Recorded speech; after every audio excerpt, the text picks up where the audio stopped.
مستيات بيتنا مستيات بيتنا نحكينا مثل إرتران من صغراء استفعل صحفات تنقص مسلتاتن قال محتساتن حذا بذكر اسكبر اب ان ترادوت تقرب مدبيا سلام كما يتوعلو كبرات تخاتلتنا سرعات قدف لومي 22 حدار 2025 بمنقد اكس مينستر زينان دحرقت شابايتنا بيلو كاب قوي موعال كساد محاز بزبل ارستي حدا حتتا اوتيلو قدمنا بحتتا قدف مئتاونا قن حدا مزخاخري علنا ኣብ ከተማ አዲስ አበባ ብሰንኪ በዓል ቤታ ካብ ረብዓይ ደርቢ ዝጸደፈት ንጽህቲ ኣበዶም ናብ አዲስ አበባ ተጓዒዝና ዘላቶ ኩነታት ብቪድዮ መልክዕ ኣቕሪብናልኩም ነርና ሰማዕትና እውን ኣብ ውሽጢ ክልተ መዓልታት ኣስታት 12000 ዩሮ ብምውጻእኩም ቤተሰብ ካብ ልቦም የመስግኑ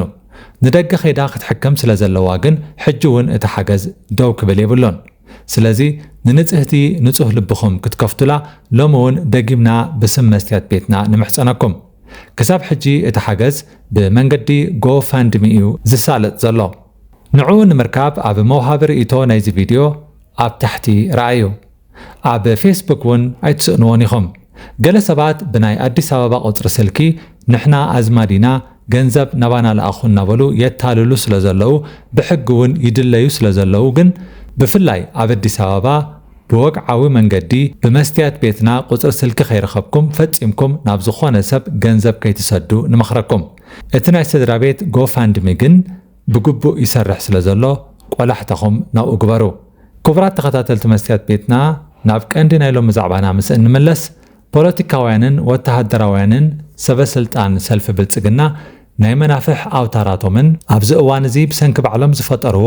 ንሰላማዊ ሕውነታዊ ምክብባርን ሽርክነታዊ ምትሕግጋዝን ዝዘርግን ንኣህጉራዊ ሕግን ስርዓትን ዝግህስን ጉጉይ ትረኻ ዝሕዝዎን ዝጭብጥዎን ጠፊእዎም ኣብ ሃልወሳ ኣትዮም ከም ዘለው ዘርኢ ሓያሎ ምልክታት ንዕዘብ ኣለና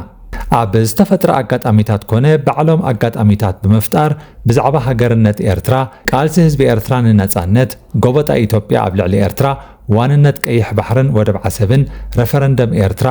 ኣዋጅ ስምምዕ ሰላምን ምሕዝነትን ኤርትራን ኢትዮጵያን 2018 ካልእን ካብ ጽውጽዋይ ዝሓልፍ ንሓድሕዱ ዝዋቃዕ ብባዶ ፈኸራታት ዝተሰነየ መታለሊ ዘረባታት ከስምዑ ቀኒዮም ኣለዉ እቲ ስርዓት ኣብ ዝሓለፈ ሳልስቲ ናብ ኩለን ኤምባሲታቱን ቆንሱላቱን ዝለኣኾን ብጅምላ ኣብ ማሕበራዊ መራኸቢታት ዘጋወሖን ዓማሚ መልእኽቲ ናይ ዝኣብነት እዩ እቲ መልእኽቲ እቲ ዝሕዝን ዝምድና ኤርትራን ኢትዮጵያን ብግጭት ዝተዓብለለ እዩ ኮይኑ ጸኒሑ ኣብ 2018 ኢትዮጵያ ነቲ ጸንሐ ጃላነት ምስ ኤርትራ ብምስባር ናብ ዞባዊ ውህደት ክትምለስን ኣብ ልዕሊኣ ዝተበየነ እገዳታት ክለዓለላን ደፊኣ እቲ ናይ ምቅርራብ እዋን ሓፂር እኳ እንተነበረ ኢትዮጵያውያንን ኤርትራውያንን ብሰላም ብሓባር ክነብሩ ንዘለዎም ሓያል ድሌት ግን ብንጹር ኣርእዩ ይብል እዚ ብቐንዱ ነቲ ዲፕሎማስያዊ ዓለም ንምድንጋር ተባሂሉ ዝተኣልመ ብምዃኑ ኣንጻርትን ውሽጦም ዝቐንዐ ንኹናት ዝጉስጉስ ዘመተታት ብልዝብ ዝበለ ቋንቋ ዝተነድቀ እዩ ናብ ህዝቢ ኢትዮጵያ ዝቐንዐ ንኣስታት 2 ዓመታት ብዘይ ምቁራፅን ብጻዕቅን ክመሓላለፍ ዝጸንሐ መልእኽቲ ግን ኢትዮጵያ ባሕሪ ዝሰኣነትሉ ኩነት ቅቡል ስለ ዘይኮነ ኩሉ ዓቕምታትና ናብ ዝወፍሪ እዚ ይቕናዕ ዝብል እዩ እዚ ተዋቃዒ ዘመተታት ብዘይካ ዕብዳን ካልእ ክበሃል ስለ ዘይከኣል ዘረባ ኣደይለቱ ኣይወፍር ኣየእቱ ኢልካ ክሕለፍ ምተኻእለ እንተኾነ ካብ ጉይ ሞዓል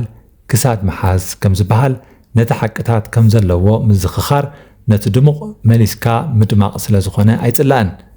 እዞም ቅንጣብ ሕንከት ዘይብሎም ማሪታውያን ነቲ ብ9 ሓምለ 2018 ኣብ ኣስመራ ዝተኸተመ ስምምዕ ሰላምን ምሕዝነትን ኤርትራን ኢትዮጵያን ንኽንቲት ሚዛኖም መሊሱ ዘፍኩስ ቁንቁኛ ከውፅኡሉን ዘይትርጉሙ ክህብዎን ይስምዑ ኣለዉ ስለዚ ነቲ ቀንዲ ሕመረት ደጊምካ ምዝኽኻሮም ሓጋዚ እዩ ሓደ እቲ 5 ነጥብታት ዝሓዘ ሓበራዊ ኣዋጅ ስምምዕ ሰላምን ምሕዝነትን ኤርትራን ኢትዮጵያን ሙሉእ ክብረት ልኡላውነትን ግዝኣታዊ ሓድነትን ሓድሕድ ኣብ ዝብል መሰረታዊ ዓንድታት ኣህጉራዊ ሕጊ ዝተሰረተ እዩ ክልተ አንቀጽ ሓደ ናይቲ ስምምዕ ምኽታም ኩነተ ውግእ ኣብ መንጎ ኤርትራን ኢትዮጵያን ብምእዋጅ ምጅማር ሓድሽ መዋእል ሰላምን ምሕዝነትን ዘበስር እዩ አንቀጽ 4-5 ድማ ሙሉእ ትግባረ ናይቲ ብ13 ሚያዝያ 2002 ዝተዋህበ ናይ መወዳእታን ቀያድን ብይን ኮሚሽን ዶብ ከምኡውን ሓበራዊ ጻዕሪ ክልቲአን ሃገራት ንምርግጋጽ ዞባዊ ሰላም ልምዓትን ምትሕግጋዝን ይእውጅ ሰለስተ ስምምዕ ሰላምን ምሕዝነትን ኤርትራን ኢትዮጵያን 16 ዓመት ድሕርቲ